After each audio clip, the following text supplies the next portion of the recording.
Zoom.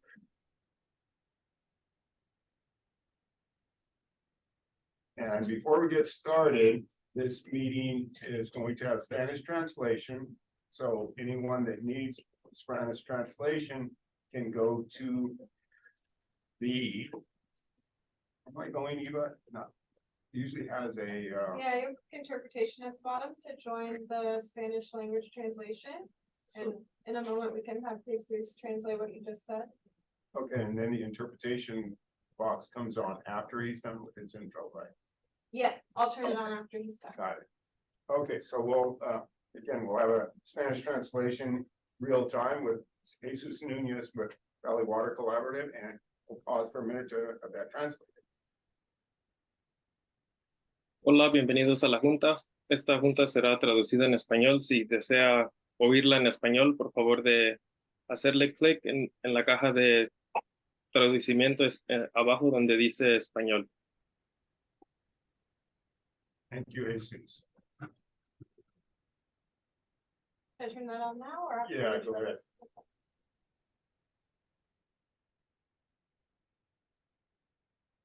Good. Translation is on.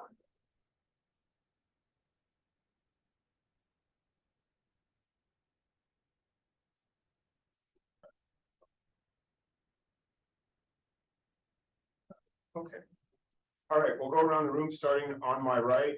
Up to myself, I'm Barry Clausen, Executive Director of Valley Water Collaborative. Thanks for joining again today. Hi everyone, I'm John Mauder with the Desco Irrigation District. Alan Reynolds, Gallo Vineyards. I'm on also the San Joaquin Water Quality Coalition Board, and I'm chairman of this organization. Larry Dobson, Del Rio East. Dennis Wicho, we farm almonds and walnuts east of Oakdale. David Odom, I'm the manager for Denair CSD. Mike Namey, Turlock Irrigation District. Paul Souza, Western United Dairies. Ezra Clausen, Valley Water Collaborative. Eva Dwyer, Valley Water Collaborative. And I'll go around the room on the screen here on my screen. Anyway, Jackie. Jackie Takeda with GEI Consultants and part of the technical team. Vicky Kratzinger-Grabert with Fudorf and Scalmanini Consulting Engineers, part of the technical team for Valley Water Collaborative. Richard. And Richard Meyer-Hobb, GEI Consultants, also part of the technical team. Paul. Paul Huckaba, Bronco Wine Company, also on Valley Water Collaborative Board. Adam. Adam Lappett, Central Valley Water Board. Welcome, Adam. Bill. Bill Bloomquist, I'm participate in the San Joaquin Valley Collaborative Action Project. So W. Ward, is that Walt? Yeah, Walt Ward representing the Eastern Alexa Basin GSA. Joanna.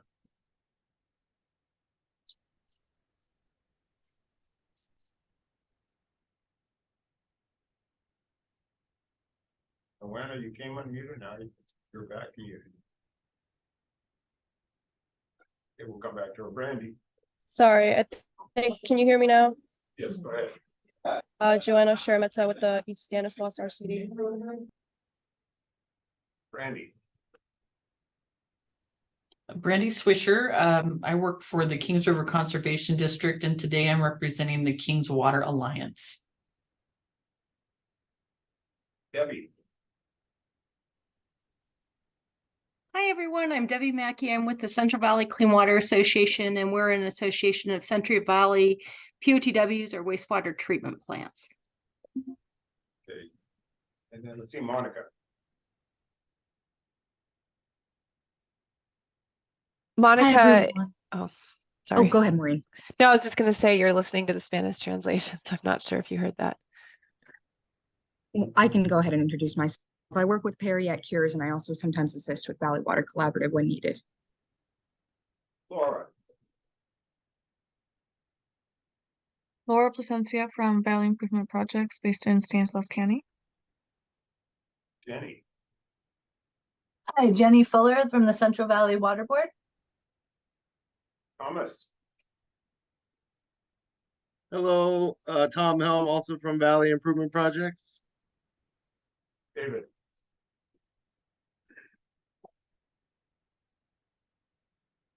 David Corey going once.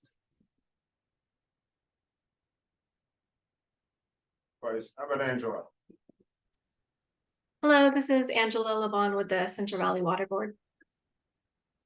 And we have one phone number, 716. That may be David. 716. And I'm going to try now. So David Corey with the West Side San Joaquin River Watershed Coalition. Great. Did it work that time? Yes. Yeah, I did. Thanks. Excellent. Okay. Okay, we'll get started with our presentation. We should be able to do this by 3 o'clock. And again, welcome to our stakeholder and community outreach meeting. So just real brief introductions of the staff and the consulting group working for us. And on the next slide, you can see the names of all the folks, several of them around the room that are participating with the outreach. And then you heard the introduction of GEI consultants, Richard and Jackie. And then Ludolf Scalmanini, Vicky's on, Barbara, I don't think is going to be joining us today. So the next slide. So today we've done the introductions, and then the main part of our meeting today is going to be an update on the long-term planning. The management zone implementation plan was submitted September 5th. So Richard's going to give some details about that, and I will do some follow-up in regards to the initial focus area. A new term you're going to hear a lot of for many years. So we might as well start out. It's the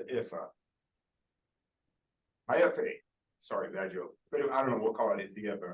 And then we're going to give you an update on our what's called the Emergency and Interim Drinking Water Program. We have an early action plan, was its name before, but it's still the same thing, the well testing and bottled water program. And then we'll end with an overview of the outreach that we've been doing and are planning to do in coming months. Next slide. So I'll do real quick. Many of you, if not all of you, know what Valley Water Collaborative is. We are a nonprofit that was formed in 2020 to implement this program, focusing on the nitrate contamination of groundwater and the nitrate control program.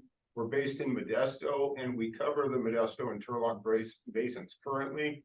And I won't talk a lot about this, but I will mention that the priority 2 basins are getting their notice to comply at the end of this year, and plans are now that the Merced Basin, priority 2 basin, will be joining Valley Water, as will the Delta Mendota Basin, which encompasses the western part of the San Joaquin Valley from approximately Wesley down to Las Vegas. And there is a good possibility that the East San Joaquin Basin, which is the groundwater, DWR groundwater basin, encompassing from Ripon to about Stockton. So they're considering joining Valley Water as well. And you can see our mission, they're listed below, providing access to safe drinking water and then enhancing the quality of groundwater now and in the future. So next slide. So we have 12 board members made up of the industry sectors that support Valley Water, 3 in irrigated ag. You see one of our board members, Alan Reynolds, as he introduced himself, is the chair of our organization. Paul Huckaba is also on the call. He's with the food processor, or with the winery and food processor sector. Then we have the dairy industry with 2 seats, 1 from poultry and 3 representing cities. And the cities that are participating, I figured I'd do a short list along with the small communities you see on the right. These are all the incorporated and unincorporated cities that are in the 2 basins as of now. Turlock's the only one that's not participating. They have the option, or they have the option, as anyone does, to apply for what's called Pathway A. They're in the process of doing that now, and will be having their own management zone requirements. Next slide. So the long-term planning is called the Management Zone Implementation Plan. This was in the original basin plan. It was described just as the preliminary management zone plan was described in detail as far as what the requirements are. So we look at this as the continuation of what Valley Water and all the management zones are doing in the Central Valley. And as everyone knows, there are 6 priority basins. All of the basins have submitted this MZIP. So I'm going to have Richard Meyerhoff with GEI go into some of the details, or the overview and some of the details of that plan. All right, thank you, Perry. And what I want to do is just give a fairly high level view of what is the management zone implementation plan and where it fits in the bigger picture, where we've been, and then we can talk a little bit about where we're going forward. We just submitted the plans back on September 5th, so a month ago, and there's 2 plans. One is specific to the Modesto management zone. The other is specific to the Turlock management zone. There's a lot of similarities between them with regards to programs as they might apply to different types of dischargers. But for things like the drinking water program, for coming up with long-term drinking water solutions, of course, they are tailored specifically to each management zone because of the different geographies and different issues.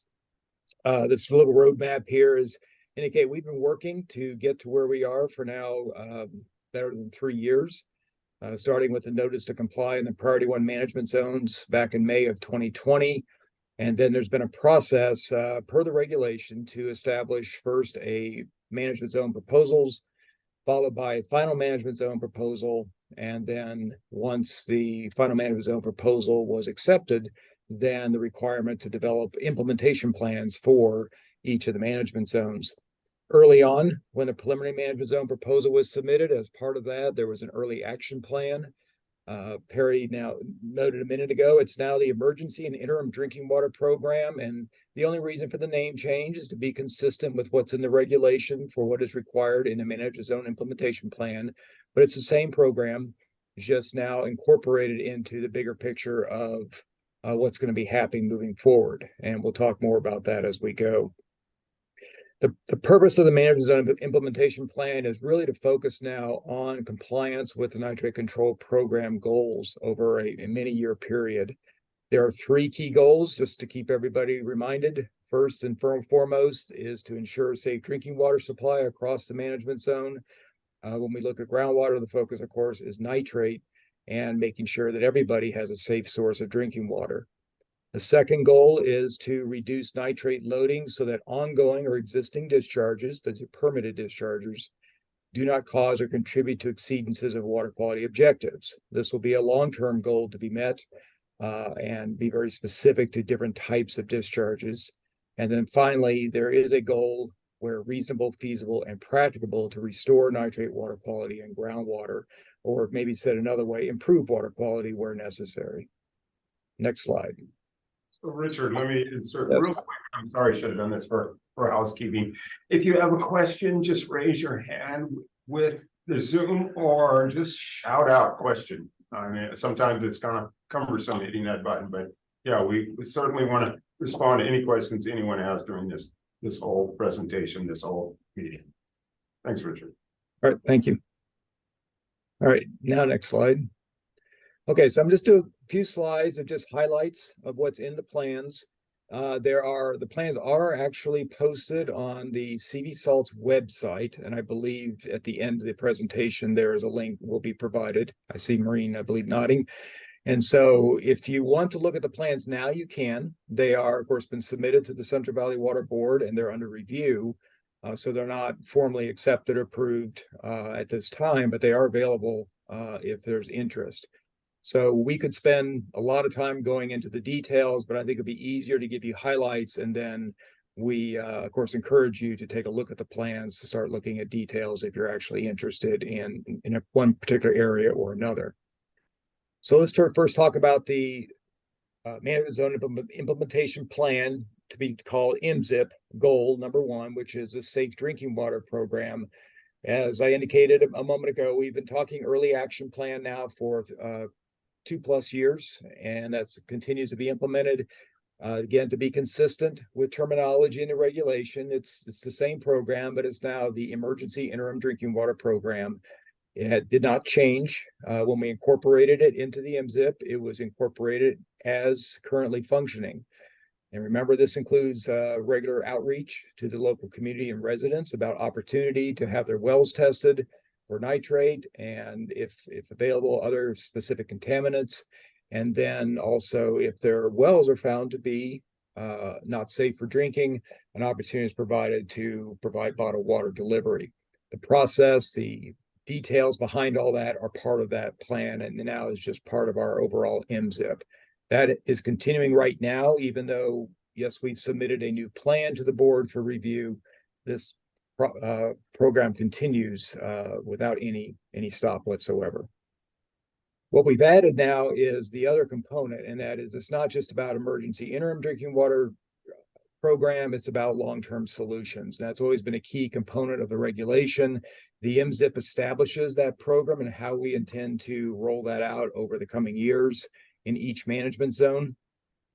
This is a program that works heavily with outreach with the local community to identify and facilitate implementation of long-term solutions. And by long-term, we mean permanent solutions, where areas that may not have a safe source of drinking water, they're relying on sources such as bottled water to move beyond that to something that's more permanent. Perry mentioned the new acronym IFA, Initial Focus Areas. What each of these plans does, one for Modesto and one for Turlock, is to identify initial focus areas where the program will start. And then as work is moving forward in those and we're identifying solutions in those and they start to become real projects, the program then will shift to the next areas within the management zones that also are seeking or looking for long-term solutions. So it'll be an iterative, adaptive process that over time works through the management zone to establish long-term permanent solutions. Perry will talk about more of that in a few minutes. We've identified 3 specific areas to initially start this work in the Modesto management zone and 5 areas within the Turlock zone.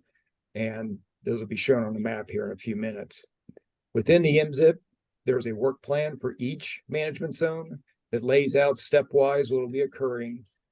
We use the term milestones. That's another term for activities, and a schedule for working with the community on the identification and facilitation of solutions. Next slide. For the portion of the nitrate control program that focuses on goal 2, which is to no longer cause or contribute exceedances to the nitrate water quality objective in groundwater, we've established in the MZIP a long-term nitrate reduction program that is tailored to different types of dischargers. And so on the right here, on this, we call them sectors in the document. And we have 5 key sectors that we're focused on in terms of those that are permitted dischargers that are members of the management zone. So we have irrigated agriculture, we have the milk cow dairies, confined bovine feeding operations, poultry facilities, and then what are collectively called non-Chapter 15 program. That's a regulatory reference, but these are dischargers, discharge to land, like domestic wastewater facilities, food processors, and the like. We have tailored the programs different. There's some commonalities, but there's also some significant differences from one program to the other. They discharge in different ways, so they have different ways they may impact groundwater through their operation. And so the program to meet the goal of no longer causing or contribute varies, of course, depending on how discharges occur in each of these sectors. Each one has within the MZIP, there's a program document, which is actually an appendix, and then there's a summary in the main part of the document, which kind of gives you the highlights. For each sector, so each of these 5, there are nitrate reduction goals. These goals have specified dates by when, say, some percentage or some portion of that sector is to be in compliance with the nitrate control program. And these are built out over quite a number of years because this is not an easy thing to do. It will take time to implement this program across each management zone. With each of the goals, there are what we call interim milestones or activities to be completed by specified dates. So there'll be a way to track on a regular basis what's being accomplished, where we're making progress, and how close we're getting to meeting the various nitrate reduction goals over time. Finally, there's also some collective tasks within the MZIP, also milestones or activities where the dischargers will work collectively together to evaluate compliance, to be able to show that they are in fact improving their discharges and meeting with the requirements of the MZIP, so they are accomplishing the goals that are specified by the specified dates. One note I'll make here is we're talking here today through the Valley Water Collaborative about the Turlock and Modesto management zones. There are 4 other priority management zones, priority 1 management zones, excuse me. And those are the Kings Water Alliance, Kauai Water Foundation, so the Kauai Subbasin. There's also the Chowchilla management zone, and then the Tule area down further south. All of these management zones worked collaboratively on the nitrate reduction programs because we want to make sure that a program that we're implementing for growers, for example, in one area, the growers in another area are also implementing similar activities. Same with dairies. We don't want one management zone have dairies have to do something different from dairies in another management zone. This would be a much more efficient program over time so that they can work collaboratively as an industry to accomplish the goals of the program. So if you look at one management zone's MZIP for their nitrate reduction program, you'll find they're very similar across the priority 1 management zones. Next slide.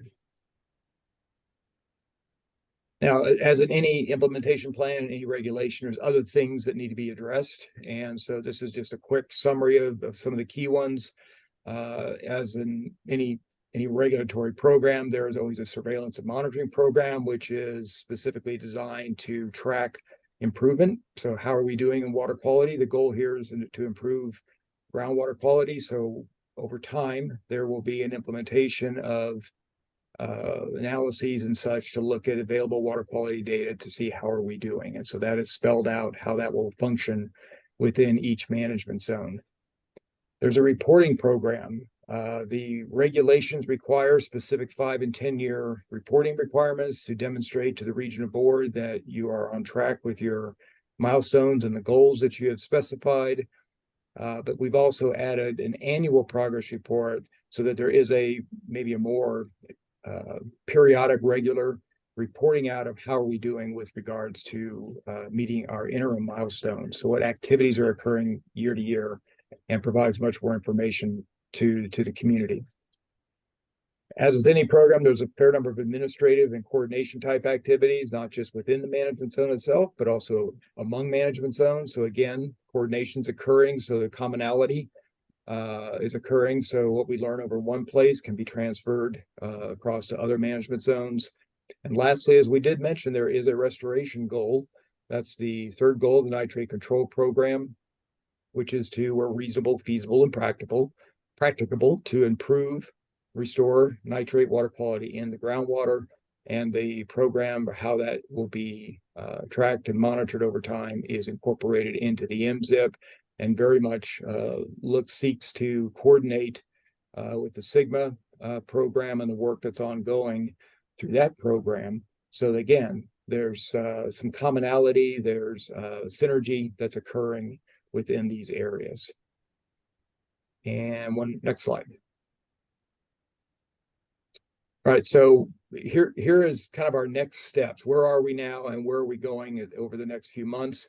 And I know we have some regional board members on here. So we built this around discussions that have been ongoing recently. And so I will just say to our regional board members that are listening, if I get anything wrong, feel free to correct me at this point. At the beginning on the left, September 23, so about a month ago, we submitted our plans to the board to begin their review.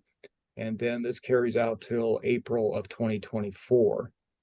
Right now, the regional board is reviewing. They received 6 plans for 6 priority 1 management zones, and they are doing what we call a completeness review to verify that the documents contain what is supposed to be in the document. There's a bunch of regulatory requirements.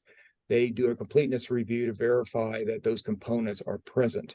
They're not doing an adequacy review in the sense that they're as they should be, or there might need to be a change or something that may need to be modified. That's an adequacy review. This is a completeness review to make sure at least the component is there.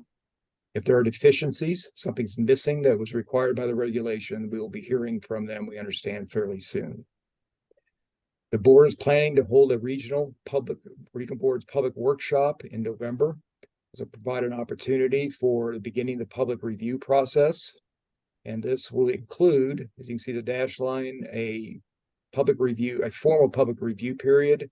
So while the documents I mentioned can be accessed now, and the link will be shown later, and people are certainly welcome to start reviewing the documents, there is still a formal public review period coming, which will be publicly noticed, that will have a deadline, and you'll have the opportunity to submit written comments by the end of that period. Then in this late winter into spring, the regional board plans to hold a public hearing at some time in that time frame to start talking and making decisions. And this is when more of the review of the adequacy of the documents will be discussed. They will take the information from the workshop, from the written comments they receive, and of course their own review of the documents as part of their oversight responsibility. While all this is going on, the management zones are not going to sit back and just wait. As I've already mentioned more than once, the emergency interim drinking water program is ongoing. That has never stopped. That work continues. And at the same time, the Valley Water Collaborative is initiating startup on their particular outreach efforts for the long-term drinking water program. So we kind of get a head start within our initial focus areas. And I believe that's my last slide.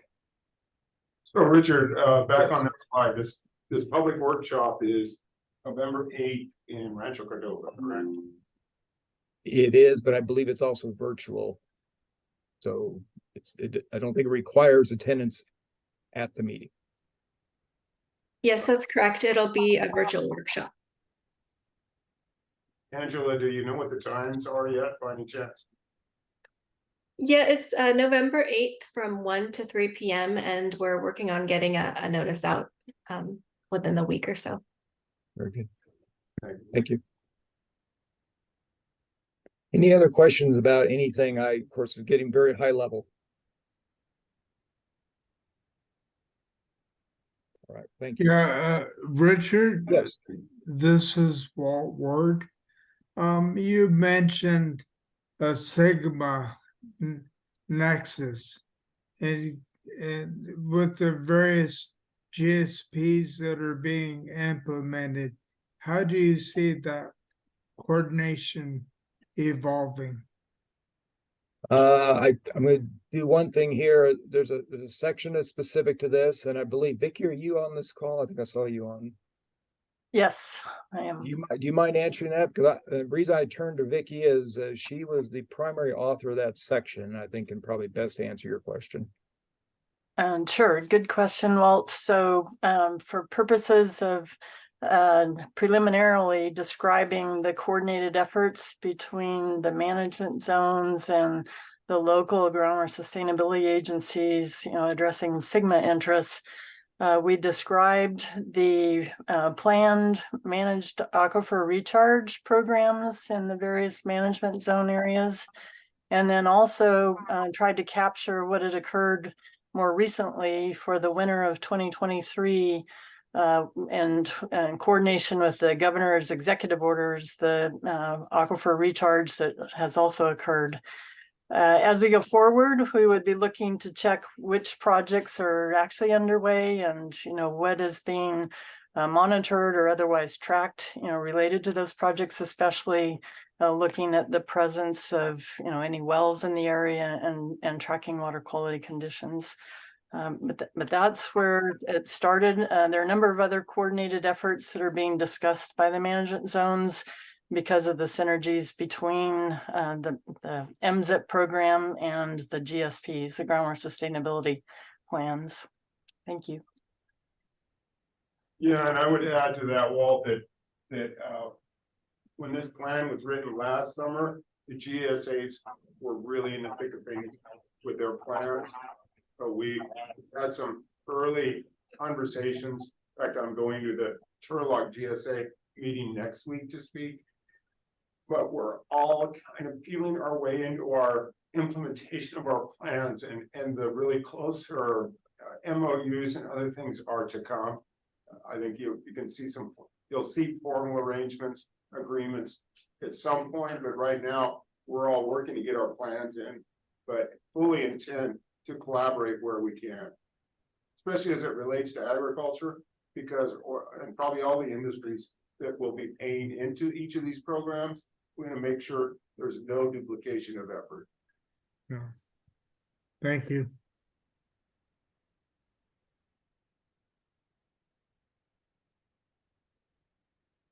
Any other questions for Richard? Or on the section that you covered, it is a 30,000-foot level, and we're gonna go into some of the details next. We feel like we need to have this public review process and the regional board comments before we can go too far into addressing particulars, but go to the next slide. And do a little bit deeper drill on the initial focus area outreach and the plans of what we will be doing and actually have been doing in these areas. Next slide.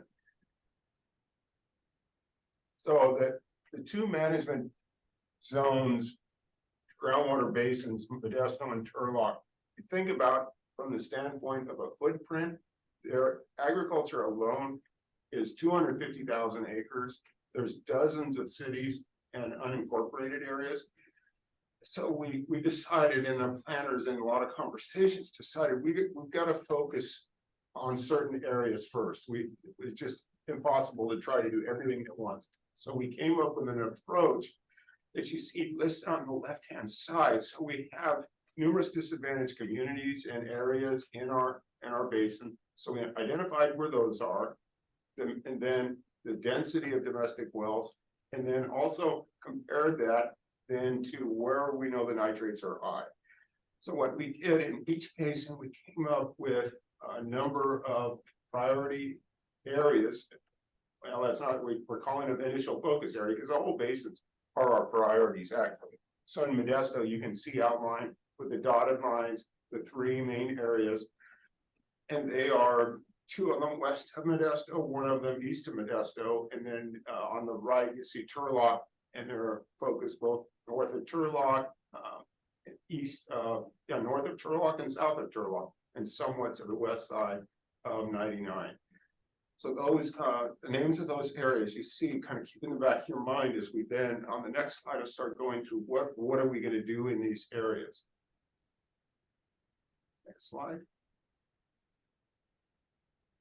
So our role, all of the management zones role in these, in the MZIP and in the nitrate control program, is we want to be facilitators of projects that and work with existing collaborators and projects where we have mutual benefits, mutual goals in accomplishing with the project.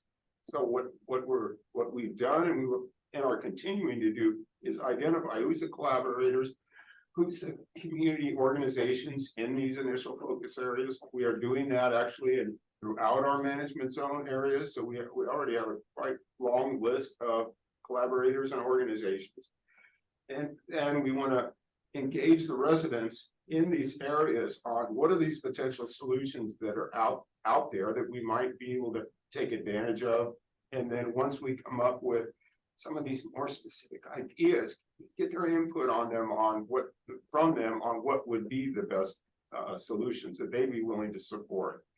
And that would involve these current and future water projects, because there are some activities that have been going on and will continue to go on in this area, and then prioritize those needs by working again with the collaborators on these projects. And then already we have started an effort, actually the CD Salinity Coalition has, to pursue state and federal funding. So we all in the Central Valley have similar issues. We have disadvantaged communities, the need for very expensive projects. So we're gonna we already have hired some lobbyists in Sacramento and Washington to start looking at where can we go to find grants and other funding for the projects that we're going to need for these long-term solutions. So we hope and expect by the time that we have gone through the process over the next few months, we would possibly have some projects in mind, some potential funding that we could pursue, or maybe is already in place. So the next slide. So, you know, the state, county, and community organizations are going to be imperative, and in addition to the local, you know, the citizens and the residents. but really the State Water Resource Control Board, Division of Drinking Water, Department of Finance, Division of Financial Assistance, and then the TSP to technical service providers that some of the grants that come out of the state board are supporting throughout the Central Valley. So we're going to reach out to them and really do an inventory of what do you got on the books, what do you have planned, and what have you already started in our area. And the county agencies, and we are already closely talking to the DFA as well as the Division of Drinking Water on various levels of our activities, and have been for 2 years. But now we're going to really start talking about the long-term solutions. And then the county agencies, Department of Health, Human Services, the LAMS, local agency management programs, the sustainability authorities, as we just mentioned, and then of course the community organizations. We have several of them on this call that we've been talking to and hoping to develop more relationships as we decide or look at and figure out what are going to be our areas for this initial focused work. Okay, next slide.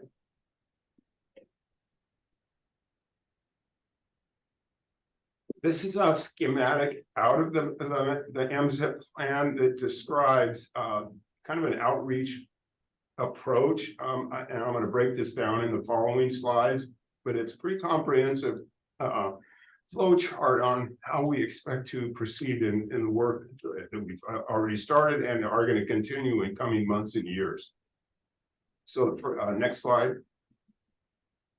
The initial focus areas we are going to be dependent on project approaches, ideas for solving these issues. And it's not going to be a one size fits all. Every area could have a different solution. So what we want to do is be able to identify these types of activities. And then the outreach is going to be, as I described earlier, both with the counties, the state, public, local entities, and GSAs, and we'll work through all the various ways of outreach that are out there, workshops, these kind of meetings, roundtable discussions, and even do some further work with the surveys, both written and online and via the phone. One thing you'll hear about a little bit later in this presentation is we've begun to reach out to our residences beyond just getting them set up with well testing and bottled water.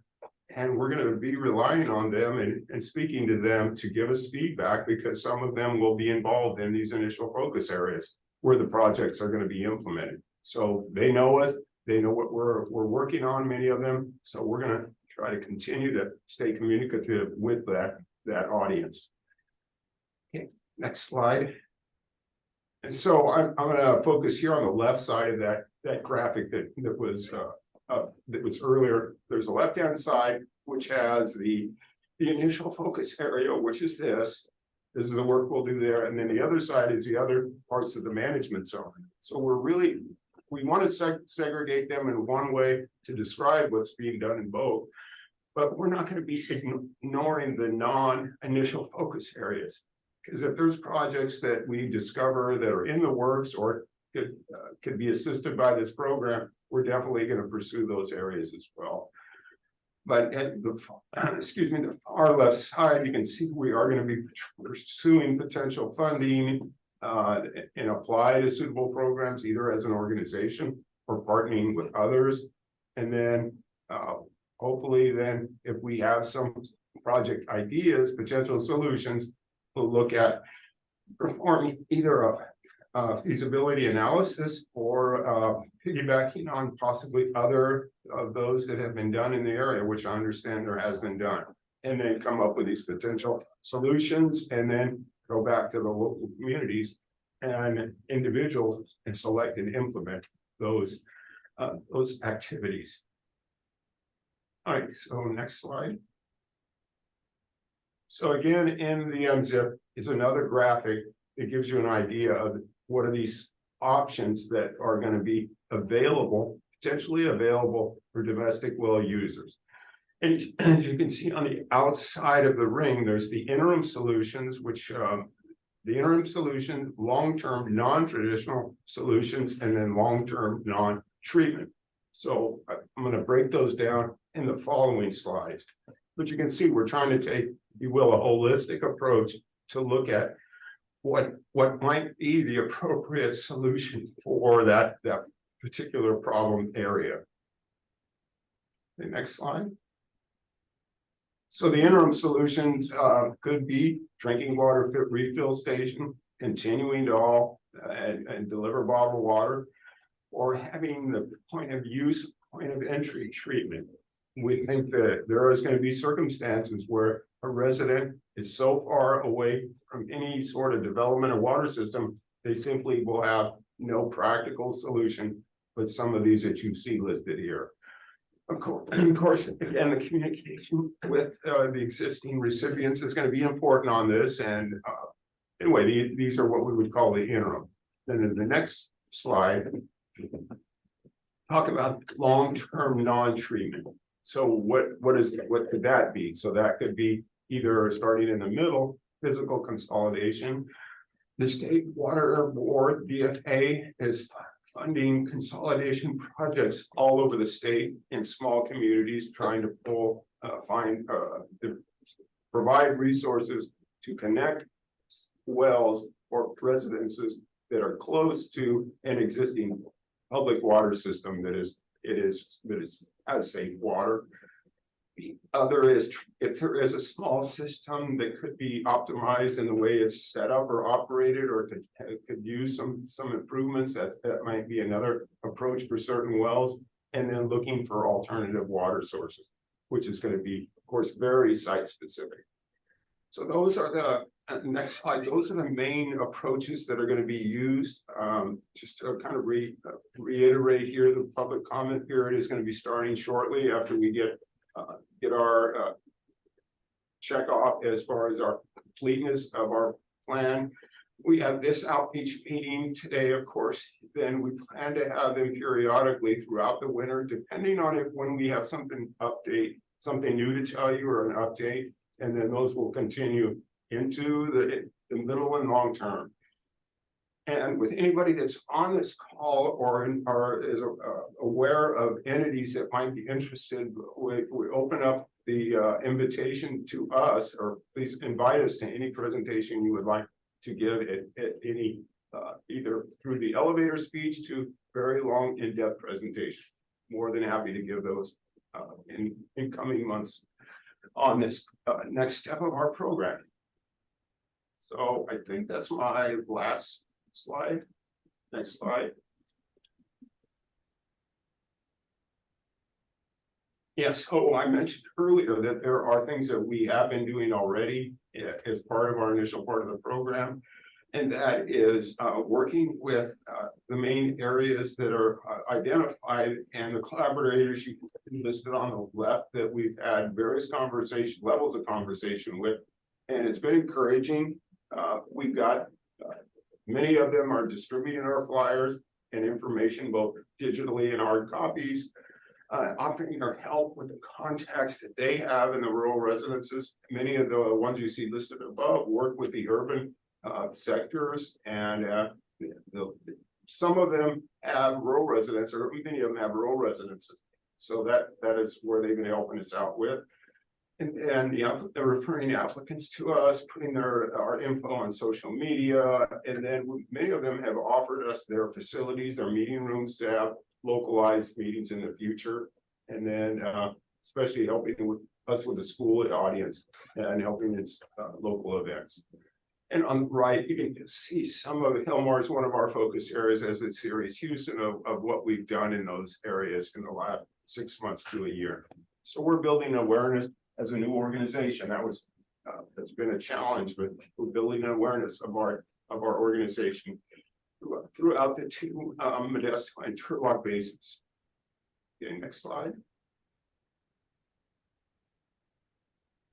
Okay, great. I can take the next few slides here. The next piece we're going to talk about is the Emergency and Interim Drinking Water Program. It was formerly called the Early Action Plan in the previously written proposals to the Regional Water Board. And as a reminder, the goal of this program is to test domestic wells for nitrate, and if they are above the MCL, then they are given replacement water. Our goal is to reach everyone in the management zones that have domestic wells, but more specifically, there are about 3,500 wells outside of a public water system that potentially are above 7.5 milligrams per liter, and this accounts for 81,000 individuals. And then these numbers were updated in the most recent MZIP, and that's what you see here. And just to give you an idea of where our program's at right now, this is an update on our application stats. So you can see we've received over 1,000 applications for well testing, and we have tested about 600 wells. 448 residences are now receiving bottled water. And at the bottom here, you can see our sample results for nitrate. 446 were above 10 milligrams per liter. 46 were between 7.5 and 10, which means that they are offered the opportunity to have their well retested in 1 year.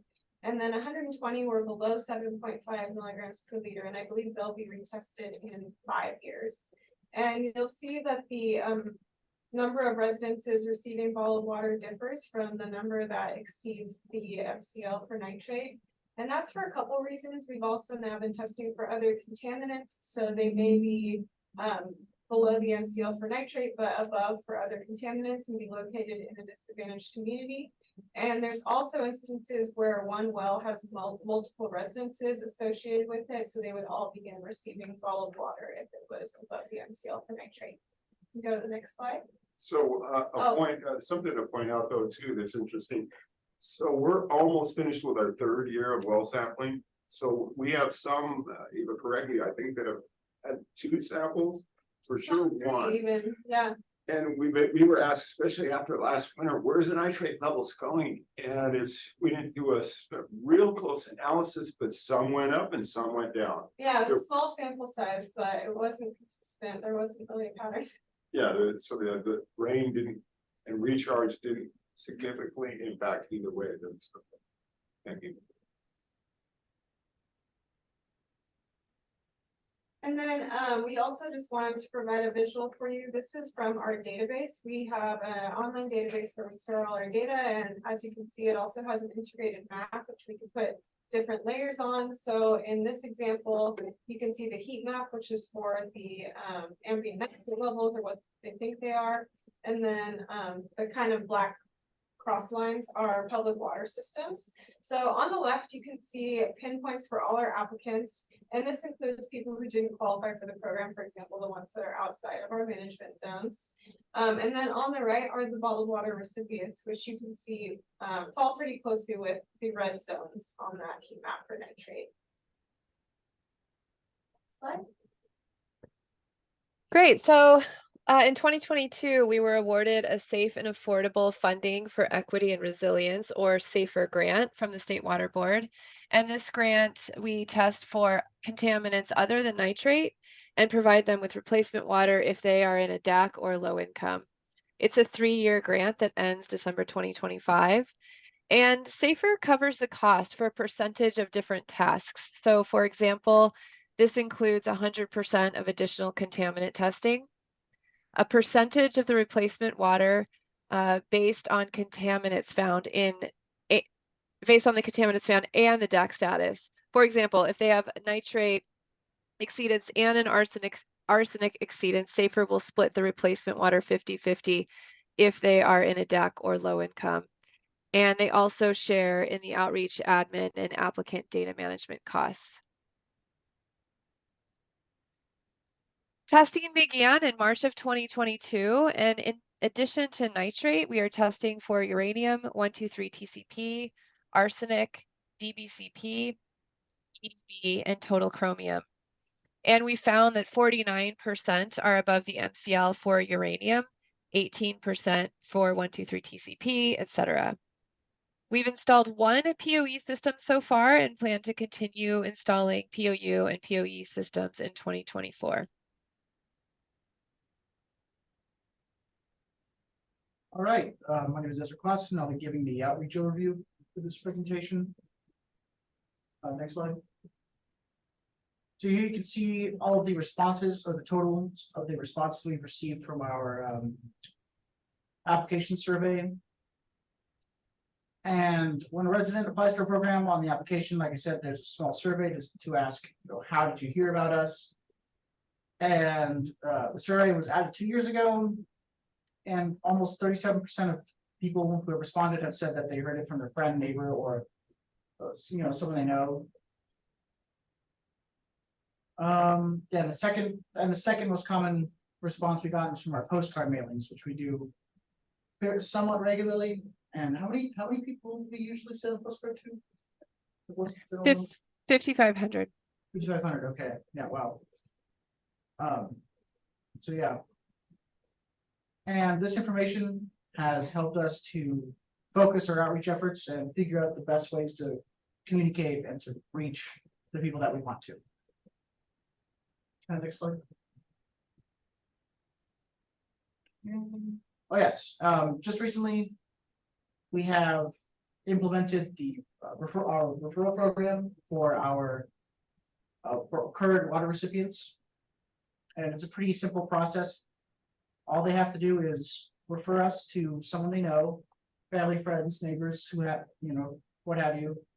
And all they have to do is write in under, we made a new question on our application survey asking who referred you to the program. And all the referee has to do is put the person who referred them's name down there, and then that person who referred them may be eligible for a $50 reward. So far, we've had a few people do it, but I think just give it time. We might get more in the future. Yes. Next slide. Oh, actually, one final thing on that. Something else we've been doing as a part of this is to call our water recipients just to talk to them about it and get general feedback. And everyone that I've talked to, and most of the people that Jesus have talked to, have been open and interested in the referral program. So I think it's just a matter of time before we get more activity in that front. All right, next slide, please. Thanks, Ezra. And in response to the success of learning about the program through neighbors, friends, and family members, in addition to starting the referral program, we also started an e-newsletter to the bottled water recipients, and it gives them an opportunity to learn more about the program, snippets about the program, as well as learn about tips to care for their well. The State Water Board has a really great document on well care and maintenance in English and Spanish, and we grab a couple of tips from that document and include it in the newsletter.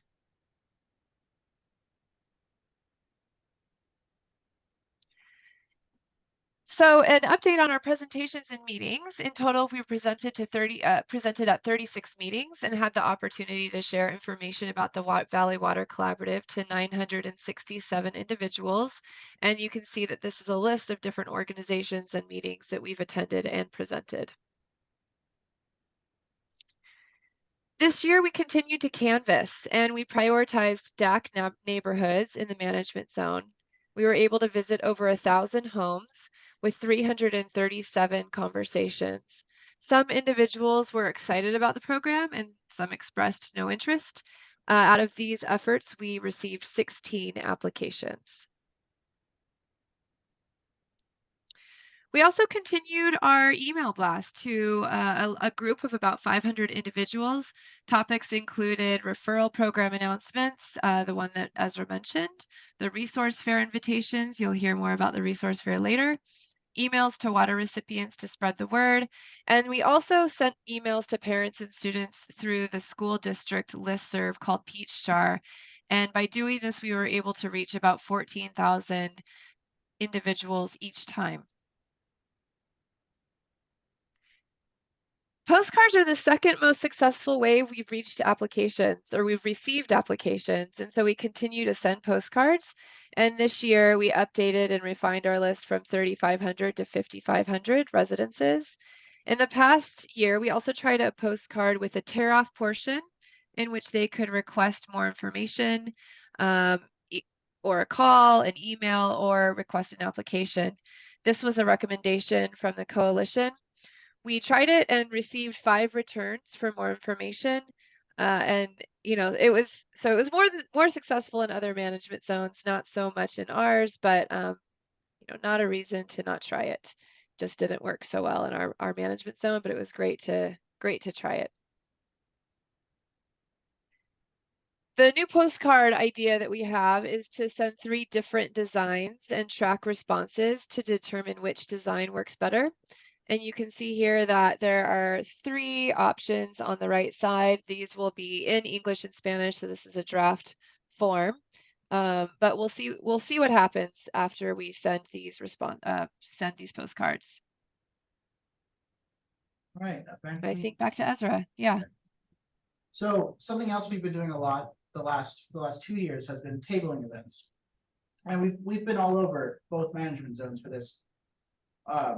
And here, as you can see here, we've had over 3,000 conversations and been to 63 events so far, because actually just last Tuesday, Jesus and I were at the Turlock Flea Market. But here we have a few pictures here, and just a few other events we've done. We were at the food bank. We've been to a couple swap meets, different farmers markets, a couple resource fairs put on by some other local nonprofits, as well as the Denair Farm and Family Festival.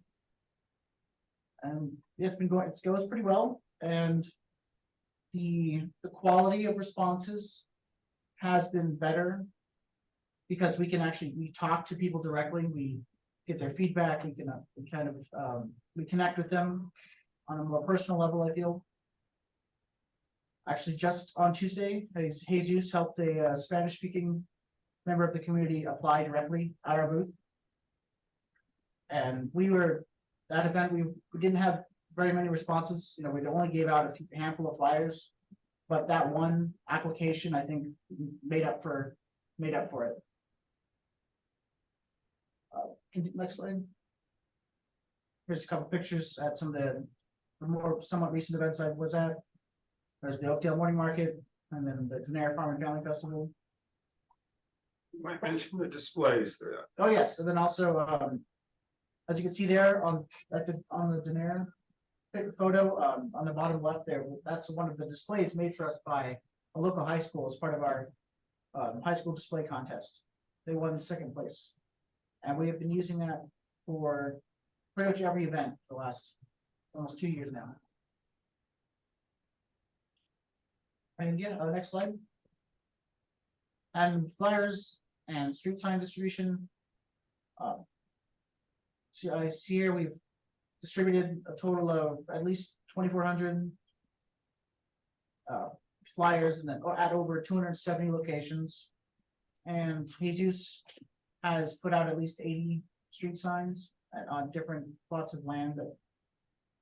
And so the areas of focus, even before we kind of figured out the initial focus areas, we were already going to those areas because we figured that they would be the best in terms of response. So everything from Waterford to Turlock, Denair, Houston, Delhi, even like Balico, which is a very small little town, almost on the border of the management zone. And everything we put out is in both English and Spanish, so we get cover those bases. Yeah. You're up, Maureen. Eva. Yeah, we also hosted this year a resource fair of our own. It was on May 13th. And we invited some of our vendors, like our bottled water purveyor, our laboratory, as well as different community groups to attend and have booths. And we also provided a lot of fun and games for families, such as face painting, bounce houses. We had a raffle and a lot of other things as well. And it was a really fun event. Unfortunately, it was on the first hot day of the year, so I think that limited attendance a little bit, but it was a great opportunity for us to connect with the local community as well as with our local community organizations and our vendors as well. You can go to the next slide. And at that event, we also had the final competition for our high school display contest. We did this last year, and this was our 2nd year. And we've had several high schools participate and submit projects. the prompt is that they create something we can use as a display for our booths using the 5-gallon water bottles. We provide them with 3 and kind of see what they do with it. And this year we had, these are our top 3. We had Central Valley High School, which was actually where we hosted our resource fair, ended up getting 1st place. 2nd place was Gregory High School, and 3rd place, Big Valley Christian High School. And this was also an opportunity for us to connect with the local schools. We went to different board meetings to promote the display contest, but also to share information about our program. And we also were able to promote this contest through Peach Jar, which is an email service that goes out to all of the parents of the students. So we gave information about the display contest, and then they learned information about our program as well. And we did get some applications for well testing that way too. Next slide. Perry. All right, so to summarize our outreach, we're trying everything we can to get familiarity built for our program, for our organization. We will continue that effort. We are, as you know, 3 years old, barely 3 years old, and we yet, other than our recipients, as you heard about, our best form of finding new applicants is our recipients, current recipients. So we're focusing on them, but we're going to still continue the outreach efforts that we described. The postcard mailing, these collaborator organization meetings, the municipal advisory councils. I was at one last night in the backyard of Denera. So I continue to go to those, as Renee Sue's tabling at local events and doing the flyer distribution. And then we're going to be starting a newsletter to our recipients. We'll also be putting out information to those of you on this call that are representing the stakeholder and community groups. So we'll be sending out updates of our MZIP as those develop. So if you want to hear some of the history of the organization and wanted to watch some Zoom presentations or a recording of Zoom of the presentations, go to our website. You see listed on the screen. Next slide.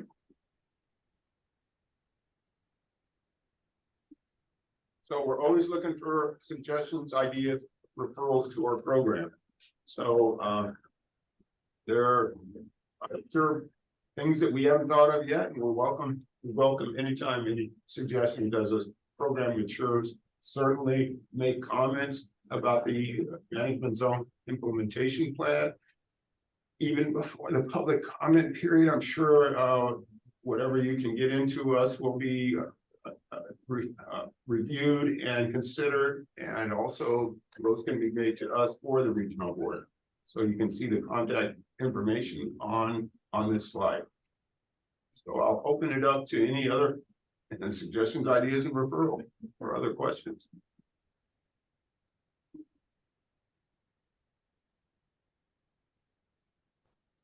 Feel free, if you do have something, to just go ahead and say it. Hey, this is Tom Helm of Valley Improvement Projects. Is all of the data, is the testing data public, or can it be made public if requested? Yeah, we're in the process now. Well, let me back up. So all the data that's developed by the management zone well testing is going to be posted on the state board website called GeoTracker.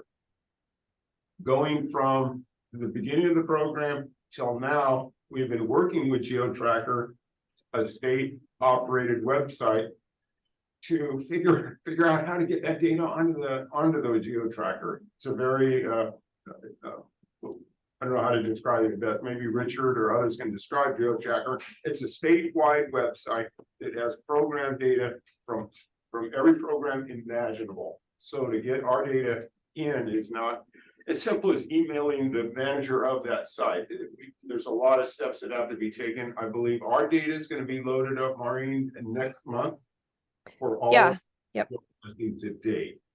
So if you go to GeoTracker, you can just Google it and find out what it looks like. But they don't include the person's name. I don't believe there's even an address listed. It's a point on a map and it will have the well sampling data. Is that right? That's correct. The other results. And then we'll be doing periodic updates. I'm not even sure the interval. So once we do our download of those results we've created so far, I believe there's periodic updates. Quarterly, monthly, or quarterly. Is that correct, Maureen? Or do we have the interval determined yet? I think the lab that we're using will upload the data as they receive it. They're working on test batches right now, so it should be happening pretty quickly that data is up online. So in terms of in the future, then you're saying it'll be every well after it's completed, they'll post that result. they should. I haven't talked to the lab to see if they do it on a monthly basis. You know, quarterly, I don't know what their schedule is for uploading or if they do it immediately. Yeah, I don't know if they work in batches or one by one to upload the data. So I think that will be a conversation with the lab. Oh, that's about all we have for now. So I'm on the data. There is some data that was collected, and I don't know, Vicki, if you can describe what was in the MZIP for nitrate data in our regions. Sure. With the posting of the MZIP documents, there was also the data, water quality data, the nitrate data that were used for the map displays of the ambient nitrate conditions and trends. So those are posted as well in a file with the MZIP document.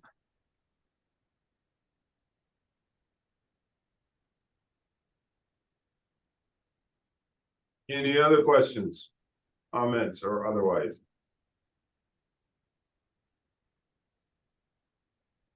One more question. I think I saw the number in the presentation that there was something about 3,500 wells that were kind of the target because of the area that were most. I think you were saying that those were the most likely to have the higher levels. So I was kind of wondering if that like the methodology you used in that has kind of been borne out by the data so far. Like if you've gotten somebody applied in maybe one of the areas that you thought wouldn't test high, but it did, or vice versa.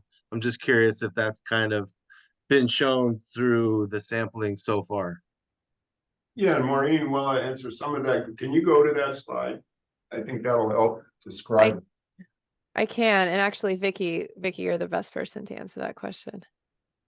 Well, I think you also had a map that was showing, you know, the correlation between what the applicants, you know, of interest to have the well testing and then the well testing and the results.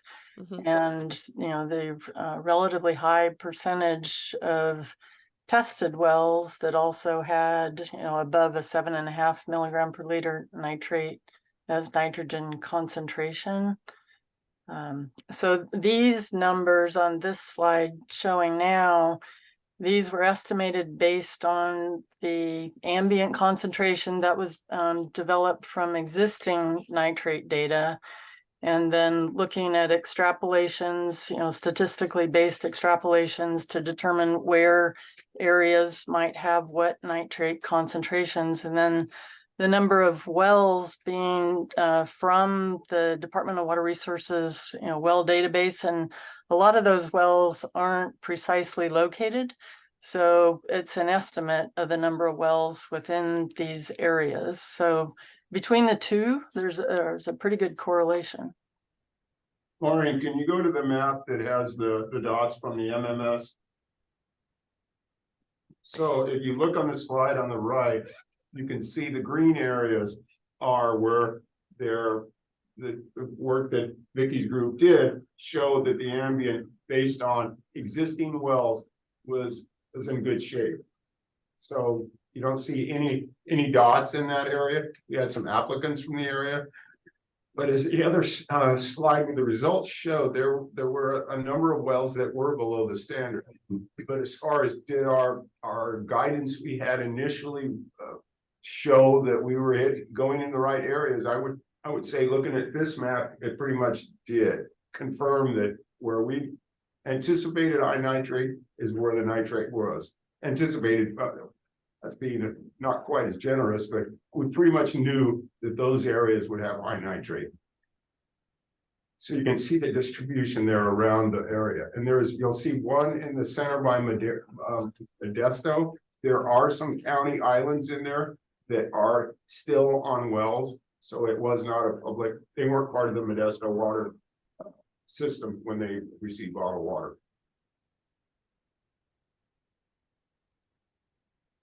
Thank you.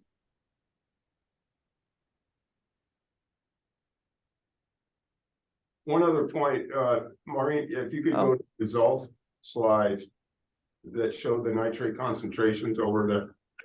Oh, sorry. Okay, here we go. This slide?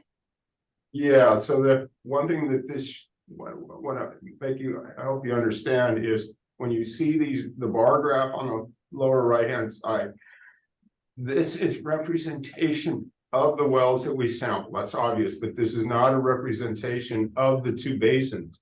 You can't really say that 70% of the wells in these basins are contaminated. 70% of the wells we tested are contaminated.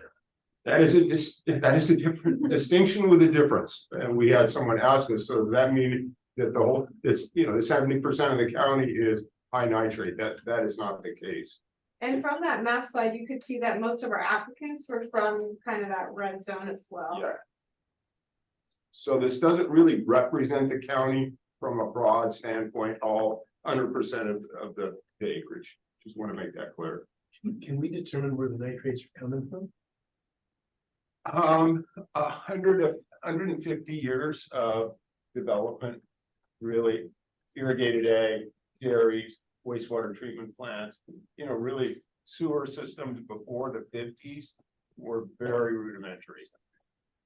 Septic systems also are a source, and what we hope to do someday in the future is have a load allocation, if you will, of current discharges. That's part of what's going to come out of some of the work that's going to be done. And Richard, if you would allow Richard or Vicky elaborate on that, but we will, through the work that we're in progress of doing now, have a pretty good idea where, if you look at a pie chart, where are these nitrates coming from? We generally know, but not specifically yet. So on the map, you can see concentrations. Again, it's people that are asking to have wells tested, they have to have a suspicion. I just wondered if there would be concentrated area. I've been surprised at the number of people that don't have any idea that there is a problem with nitrate in the groundwater. And some do and have had their wells tested historically, but there's a lot of small rural residences that don't have an idea of what's going on. Yeah, the only thing I would add, Harry, is if you go to the MZIP and take a look, there's some sections that provide, we're calling very preliminary estimates of nitrogen loading currently. It doesn't tell you about the 150 years. It just tells you what we see today with regards to sources at the surface. So that's a big distinction. And so all we can do is estimate, okay, here's where it's likely coming from now. And you can get a quick sense. We don't create pie charts or relative percentages. We just decided not to do that because in the end, the nitrate reduction program is sector specific. So whether you're a grower or you're a dairy or you're a wastewater plant, all need to comply with the goal, which is to no longer cause or contribute to an exceedance. So what needs to happen over time is to refine the numbers to better understand what, it's not a preliminary estimate anymore. It's what is a good estimate. That's going to require data collection. And then what does everyone need to do collectively to no longer cause or contribute? And that's complicated, to be honest. And so what we've done is create a plan that it gets us there, and it will take some time, but that's the goal.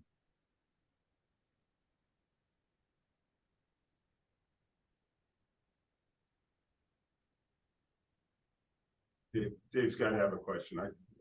Do you have the information on the age and depth of the wells that are hitting the nitrates?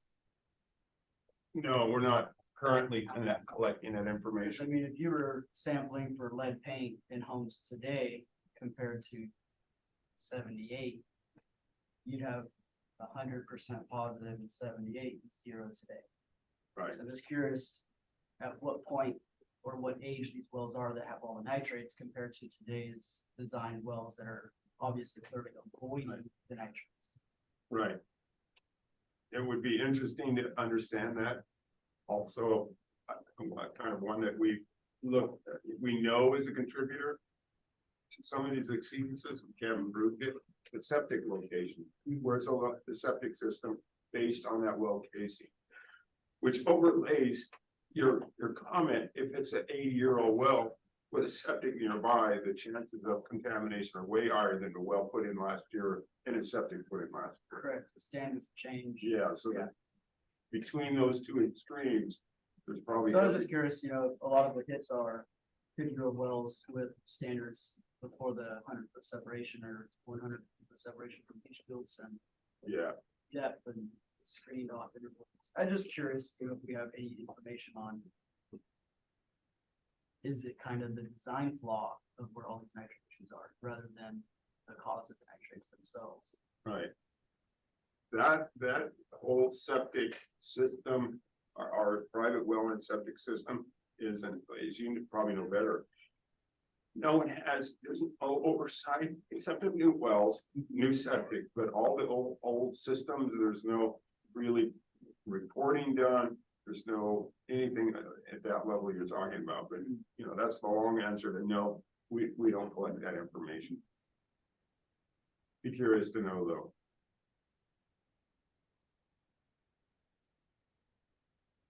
Right, anybody else? Can I end early?